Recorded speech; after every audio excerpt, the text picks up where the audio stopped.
देश में हर किसी को अपनी आस्था के अनुसार जीने और अपनी पसंद के अनुसार व्यापार करने का अधिकार है, लेकिन जब किसी की आस्था दूसरों पर थोपी जाने लगे तो सवाल उठना लाजमी है। उत्तर प्रदेश में योगी सरकार के एक मंत्री ने ऐसा ही एक फरमान जारी कर दिया जिसने विवाद को जन्म दे दिया है। हापुड़ में आयोजित एक सरकारी कार्यक्रम के दौरान यूपी के व्यावसायिक शिक्षा एवं कौशल विकास मंत्री कपिल देव अग्रवाल ने पुलिस को सीधे आदेश दिया कि नवरात्र के 9 दिनों तक मीट की कोई दुकान भी नहीं खुलनी चाहिए। मंत्री ने मंच से ही जिले के एसपी कुंवर ज्ञानंजय सिंह को निर्देश देते हुए कहा कि मीट की दुकानें 9 दिनों तक बंद रहेंगी। सबको बुलाकर बात करें और ये सुनिश्चित कराएं, अगर कोई नहीं मानता है तो सख्ती करें।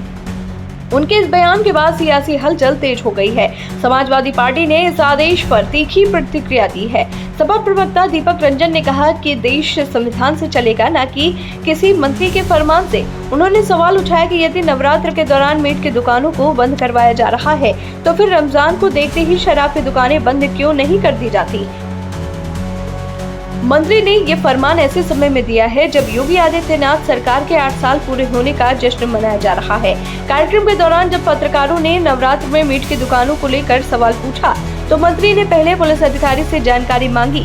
अधिकारी ने कहना शुरू किया कि आमतौर पर मंदिरों के आसपास और रास्ते में मीट की दुकानें बंद रहती हैं। तभी मंत्री ने बीच में रोकते हुए सख्त लहजे में कहा कि बंद कराइए इसको सख्ती से।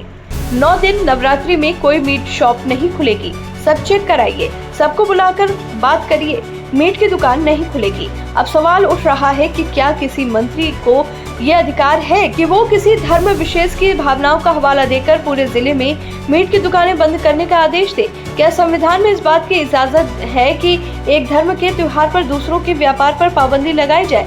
अगर आस्था का सम्मान होना चाहिए तो फिर ये सम्मान सबके लिए समान रूप से क्यों नहीं दिया जाता?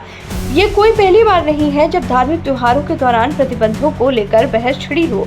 देश में पहले भी कई बार इस तरह के आदेश दिए जाते रहे हैं, लेकिन हर बार ये सवाल जरूर उठता है कि आस्था और कानून के बीच संतुलन कैसे बनाया जाए। यदि सरकार ये तर्क देती है कि नवरात्र के दौरान श्रद्धालुओं की भावनाओं को ध्यान में रखते हुए मीट की दुकानें बंद होनी चाहिए, तो फिर रमजान के दौरान भी रोजेदारों की भावनाओं का सम्मान करते हुए शराब की दुकानें क्यों नहीं बंद करवाई जाती? इस फैसले के पीछे धार्मिक राजनीति का एंगल भी देखा जा रहा है। चुनाव नजदीक है, ऐसे में सरकार को हिंदू मतदाताओं को अपने पक्ष में बनाए रखने की जरूरत है। विपक्ष का आरोप है कि भाजपा सरकार जानबूझकर इस तरह के मुद्दे उछाल रही है ताकि जनता का ध्यान असली मुद्दों से भटकाया जाए। महंगाई, बेरोजगारी, कानून व्यवस्था जैसे गंभीर मुद्दों पर कोई चर्चा नहीं हो रही है, बल्कि धार्मिक प्रतिबंधों को लेकर बहस करवाई जा रही है। हकीकत ये है कि मीट बेचने वाले अधिकांश लोग छोटे व्यापारी होते हैं जिनकी आजीविका इसी पर निर्भर होती है। यदि प्रशासन जबरन दुकानें बंद करवाएगा तो इन दुकानदारों को आर्थिक नुकसान झेलना पड़ेगा।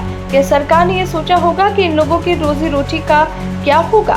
क्या सरकार कोई मुआवजा देने के लिए तैयार है? ये बहस सिर्फ हापुड़ तक सीमित नहीं रहने वाली। आने वाले दिनों में ये मुद्दा और तूल पकड़ेगा। विपक्ष से सरकार की धार्मिक राजनीति बताकर विरोध करेगा तो सरकार इसे हिंदू भावनाओं के सम्मान से जोड़कर अपनी छवि मजबूत करने की कोशिश करेगी। लेकिन असल सवाल यही रहेगा कि क्या देश कानून और संविधान से चलेगा या फिर मंत्रियों के फरमान से?